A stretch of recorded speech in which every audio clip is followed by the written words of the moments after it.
Thank you for clicking onto my video. আপোনালোক সকলোকে মোৰ চেনেললৈ স্বাগতম জনাইছো। আশা কৰো আপোনালোকে মোৰ ভিডিঅ'বোৰ চাই ভাল পাই আছে। এনেকৈ মৰমবোৰ দি যাব বুলি আশা ৰাখিলো দেই। ভিডিঅ'টো শেষলৈকে চাব আৰু লাইক সাবস্ক্ৰাইব কৰিহে যাব। গধূলিৰ বাজিছে 6টা আৰু মই ব্লগটো ষ্টাৰ্ট কৰি দিছো। একদম প্লেনিং নাই, কি দেখাম কি নেদেখাম একোৱে ভাবি থোৱা নাই মই। বাৰু চাওঁচোন, যি কৰোঁ সকলোখিনি দেখাই যাম। বাহিৰত বহুত বেছি বৰষুণ। চাহ একাপ খাবলৈ বহিছোঁ। তাৰপিছত অলপ কিতাপেই উলিয়াই পঢ়িলোঁ। কালিৰ মোৰ ভিডিঅ'টো চাইছিলনে? তাত মই সপোনৰ কথা কৈছিলোঁ। সপোন বাৰু কাৰ নাই নহয়নে? আমি লাগিলে জীৱনৰ যিকোনো ষ্টেজতে নাথাকোঁ কিয়, আৰু অকণমান বেছি হোৱা হ'লে বুলি ভবা যায়। প্ৰাপ্তি মানে বাৰু কি আপোনালোকৰ মতে জনাবচোন। আমি বাৰু সকলোৱে এটা সপোনৰ পিছতে দৌৰি থকা নাই জানো? কোনোবা দৌৰিছে ভাল এটা চাকৰি পাবলৈ, নহ'লে কোনোবা দৌৰিছে নিজে ফেমাছ হ'বলৈ। সকলোবোৰ নিজৰ নিজৰ ৰাস্তা। এইখিনিতে কথা এটা কওঁ দেই, মোৰ ভিডিঅ' হয়তো এনেকুৱা ভিউৱাৰ্ছেও চাইছে যোনে এতিয়া প্ৰিপেয়াৰ কৰি আছে, এতিয়ালৈকে তেওঁলোকৰ সংস্থাপন হোৱা নাই, চেষ্টা কৰি আছে। আপোনালোকক মই এটা কথা কওঁ দেই, চেষ্টা নেৰিব, চেষ্টা কৰি যাওক। এদিন নহয় এদিন ফল পাবই। হয়তো কাৰোবাৰ কাৰণে কেতিয়াবা দেৰি হ'ব পাৰে আৰু কাৰোবাৰ কাৰণে সোনকাল, কিন্তু সেইটো আচলতে নিজৰ নিজৰ সময়ৰ কথা। আপুনি আপোনাৰ কাৰণে একদম কাৰেক্ট টাইমত আছে। লোকক চাই হতাশ নহ'ব, আপুনিও পাৰিব। এইখিনি কথা আচলতে মই ক'ব পাৰিছোঁ কাৰণ ময়ো সেইটো ফেজ পাৰ কৰি আহিছোঁ। বুজি পাওঁ মই। ঘৰত থাকোঁতে আচলতে বেলেগ ধৰণৰ ডিপ্ৰেশ্যন এটা ফেচ কৰা যায়। এইখিনি সময়ত যেতিয়া মা দেউতায়ো আশা কৰি থাকে, তেতিয়া আচলতে অলপ ডেছপাৰেট হোৱা যায়। আৰু যেতিয়া লগৰ সকলোবোৰ ছেটেল হয় আৰু আপুনিহে থাকি যায়, তেতিয়া বহুত বেছি বেয়া লাগে। কিন্তু সেইখিনি বেয়া লগাখিনিও জীৱনত বহুত দৰকাৰী। আপুনি যদি কিবা এটা বস্তুৰ কাৰণে বহুত অপেক্ষা কৰিছে আৰু তাৰ পাছত সেই বস্তুটো পাইছে, তেতিয়া সেই বস্তুটোৰ গুৰুত্ব আৰু মূল্যটো বুজি পোৱা যায়। কিজানি সেইকাৰণেই আমি প্ৰতিজনে জীৱনত এপাৰলে হ'লেও সেইখিনি ফেচ কৰিব লগা হয়।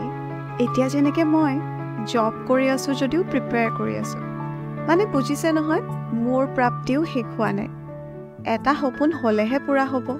কত কি সপোন আছে ঠিকানাই নাই। But I am loving the process. আৰু আচলতে এয়াই জীৱন। কিমাননো ভৱিষ্যতৰ কথা ভাবি দুখত থাকিব। আজি যিটো কৰি আছে সেইটোতে হেপ্পী থাকক আৰু লগত থকা মানুহবোৰকো হেপ্পী ৰাখক। আপোনালোকে হয়তো ভাবিছে যে মই কিহৰ প্ৰিপাৰেশ্যন কৰি আছোঁ। বাৰু লাহে লাহে জনাম। কিন্তু এই জবৰ লগত প্ৰিপাৰেশ্যন কৰাটো কিন্তু মুখৰ কথা নহয় দেই। আৰু স্পেচিয়েলি যেতিয়া ঘৰৰ পৰা দূৰত থাকি চাকৰি আৰু পঢ়াই দুইটাই কৰা যায়, একদম সহজ কথা নহয়। কিমান কৰিবহে? ভাতকেইটা বনাই দিয়াটো বাদেই বাঢ়ি দিয়াও মানুহ। কামৰ ষ্ট্ৰেছ, প্ৰেছাৰ, লগতে নিজৰ প্ৰিপাৰেশ্যন, লগতে ঘৰৰ কাম আৰু ভাত দালি ভাজি, উফ কি ক'ম আৰু। যোনে কৰি আছে সিহে বুজি পায় আচলতে।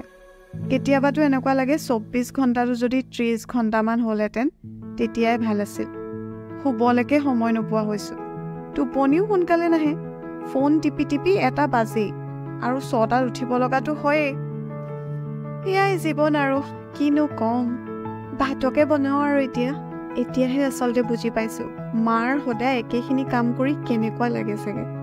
না কেতিয়াবা ব্ৰেক ল'ব পাৰে, না কেতিয়াবা ছুটি পায়। সদায় একেখিনি কামেই কৰে নহয়। সঁচাকৈ কিন্তু আমাৰ মাসকলকো লেখত ল'বলগীয়া দেই। মোৰনো অকলে থকা কিমান দিন হৈছে আৰু মোৰ আমনি লগা ষ্টাৰ্ট হৈছেই। ভাত বনাই বাৰু আমনি নাপাওঁ দেই, ভালেই লাগে। কিন্তু এই যে ভাত খাই উঠি এগালমান বাচন ধুব লাগে, সেইটো কথা ভাবিলেই যে ভাতেই খাবলৈ মন নাযায় মোৰ সঁচাকৈ। অকলে অকলে ভাত খায়ো ভাল নালাগে। পেটটো পুৰাবলৈকে ভাতটো খাই থৈছোঁ আৰু।